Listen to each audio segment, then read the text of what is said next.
सेना की बहादुरी। सावन का खूबसूरत महीना उमस और तपन से राहत देने के लिए आ गया था। पूरा देश सावन में रिमझिम फुहारों का आनंद ले रहा था। वहीं सेना को अपनी राष्ट्र सेवा में तत्परता से तैनात होना था। अचानक झमाझम बारिश आ गई। सभी साथी बारिश से बचने और अपने हथियारों को छुपाने का प्रयत्न कर रहे थे ताकि उनके हथियार बारिश में भीग न जाए। तभी सेना के एक जवान को नजदीक में कुटिया नजर आई जो खेतों के बीच में टूटी फूटी अवस्था में थी। सोचा शायद वहां आश्रय मिल जाए। इस विचार से अपने हथियारों के साथ वहां पहुंच गए। झोपड़ी में पहुंचने के बाद एक कादरी मिला जो किसी कार्य में व्यस्त था। कादरी ने सैनिकों को बैठने के लिए कहा और भीतर छोटे से कोने में रखे मटके से पानी लाने गया। सैनिकों को कुछ चटपटा लगा। दूर से देखने पर यह झोपड़ी वीरान और टूटी फूटी लग रही थी। यहाँ व्यक्ति का होना आश्चर्य की बात थी।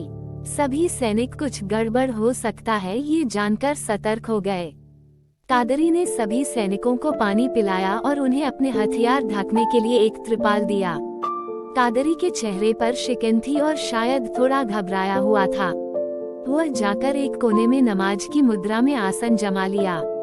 एक सैनिक खड़ा होकर बाहर की बारिश पर नजर जमाने लगा।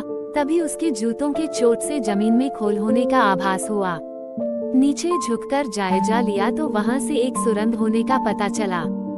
सभी सैनिकों ने अपने हथियार संभाल लिया और कादरी को हिरासत में ले लिया। पूरी सतर्कता के साथ जब सुरंग का मुआयना किया गया तो वहां कुछ और आतंकवादी निकले जो किसी बड़ी साजिश की फिराक में थे।